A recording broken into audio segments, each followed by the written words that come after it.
Welcome back to Hollywood Impact. Today we're talking about Mickey 17. Oh, Mickey, you're so fine. You're so fine. A17. A17. We are going through some studio changes, so we're super close together, and we're literally rubbing thighs right now. Pause. Whoa. And we're using one mic, so we're going to see how this is going. Yeah. But with the movie, we usually like to break these down in 4 categories, and that goes the performances, the story, the atmosphere, and the impact, which I'll have the explanations up there on the screen. But let's go ahead and start with you're so close. This is great. So how are the performances, Zach? Super optimized, like our setup. Real talk, though. Real talk. Another Pattinson Masterclass. My goodness.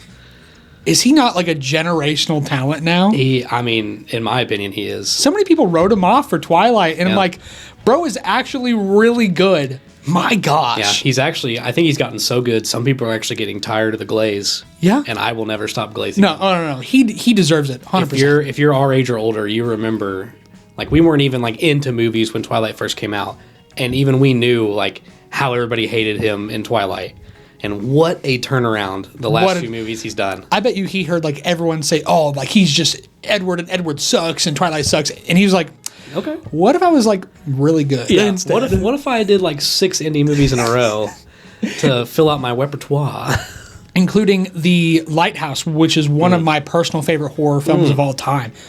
That was such a good experience. Yeah. But in this movie, he's pretty good. He's really good, and especially because he has to play like multiple characters. He plays himself like in a different variation each time. Yeah. So he's playing 2 different characters in the same film alongside each other, and it's really cool. Yeah, and it's you can see the growth of 1 through 17, and then 18, which we'll get into the story later, but 18's like a big jump. He's like a really different personality, and it's unique to have the first Mickey that you see like character development, and then he plays another Mickey that had that same development and yet is different.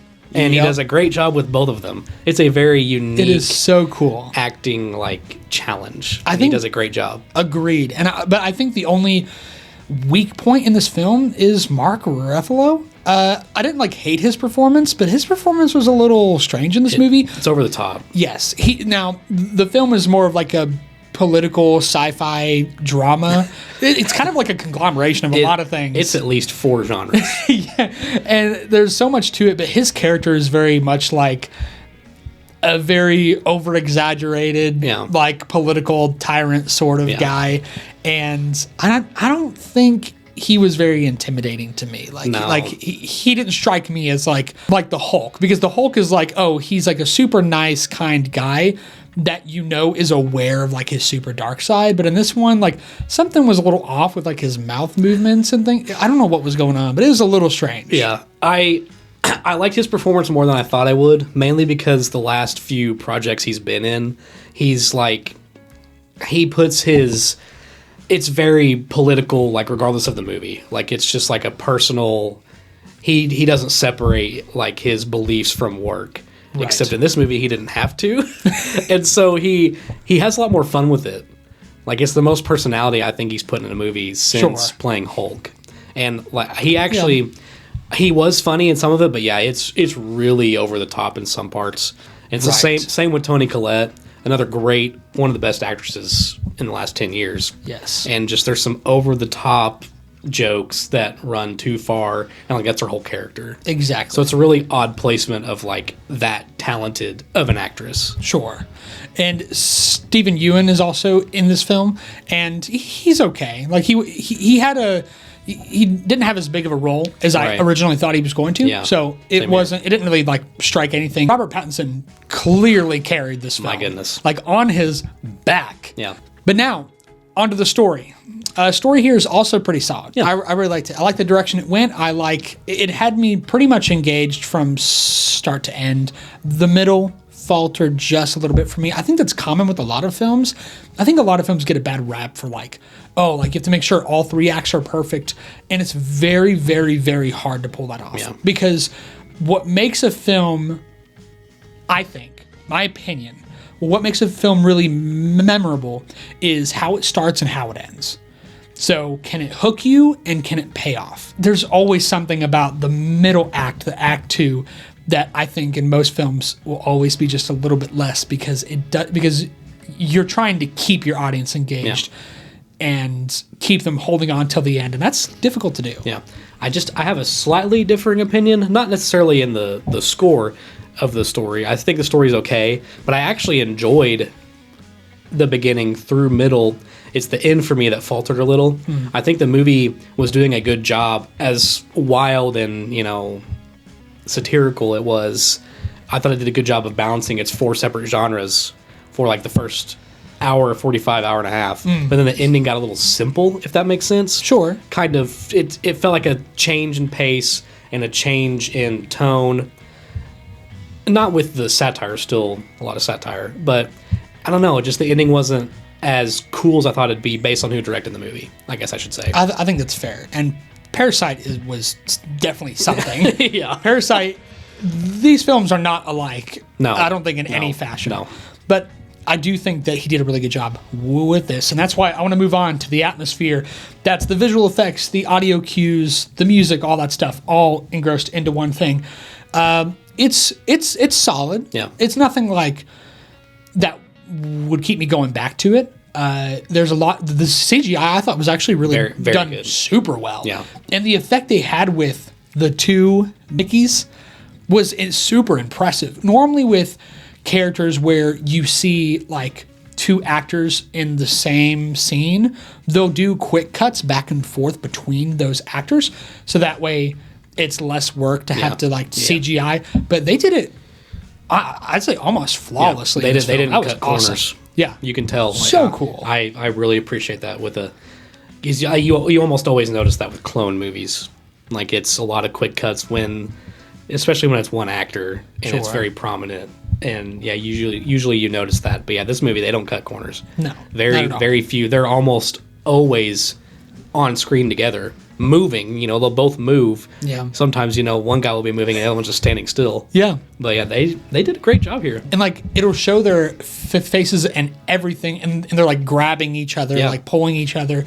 And oh my gosh, that part was done super well. The part that I think wasn't as good was the audio and the music didn't really stand out to me. There's nothing I can think of at the top of my head. And I mean, like, general, like, audio is solid, but there's nothing that like stood out as like, oh, I'm going to remember that sound or that scene based on that sort of category. Yeah. The impact. So something special for us.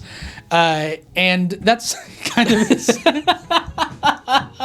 Sorry, there was something that happened before this. I'm not going to show it. But how it's lasting impact on us, and whether we think it'll have a lasting impact on the audience. This is probably the lowest category, I would say, for this one, which is unfortunate. Yeah. I don't think it'll be a major box office hit, because I think it's riding on Parasite because of how good it was, and it's such a different movie that I think it's going to be very divisive. I've already heard and seen about how not everyone thinks it's the greatest film, but I would definitely go back to watch this, but probably only one time. I do plan on it. I actually do have that scheduled, but other than that, I probably won't come back to watch it too often. Yeah, I think it's something I would be willing to like rewatch streaming. I think it's an enjoyable movie. Like, you'll have a decent time, unless you could get offended. I mean, if you're a little weak, Good. But it's if you're weak. One of our friends we watched it with, he didn't correlate that at all. And to me, I thought, okay, I see what they're going for here, but Same. it's not crazy, No. And like, I understand what they're going for. Yeah, it's a very exaggerated form of political people that we know. Right. You can't have your cake and eat it too. Yeah. So you have to take the good with the bad. You can't censor a few things and then just expect everyone to cater to the things that you think are funny. So that is for sure. And I agree with that 100%. There are a couple scenes where they did poke at very current political things that did not correlate with the theme or events of the film very much. Yeah. Like, it was just shoehorned in there. Yeah. And I didn't care for that, not because of the political aspect to it or the controversial aspect, but because of how it just didn't really relate to what they were doing. It doesn't need it. Score time. I'm going to start first. I don't usually start, but I'll start first. I'm going to give it a 7.3 out of 10. I think this is a solid film. I almost gave it a 7.5. I do math on this. I actually math out each individual category and add them up. I got a 7.3. I think it's very solid. I could see this maybe getting higher later. I don't know. As of right now, I would rewatch it once. Beyond that, I'm not sure. It would have to depend on that one rewatch. Yeah. I don't know. But for now, I would recommend it. I'd say it's a solid film. I think you should go see it. Yeah. I'm right there with you. I didn't do math, and so I landed at an even 7.5. I had a feeling we were kind of on the same page on this movie, just the way we talked after the theater. It's a decent movie. We had a friend who was like, this is a 9 out of 10. And I was like, it's good. I liked it, but not that much. Yeah, I was sitting by him, and as soon as credits rolled, he's like, dude, that was a 9, maybe a 10. I really like that. And I was like, wow, I don't know about a 10.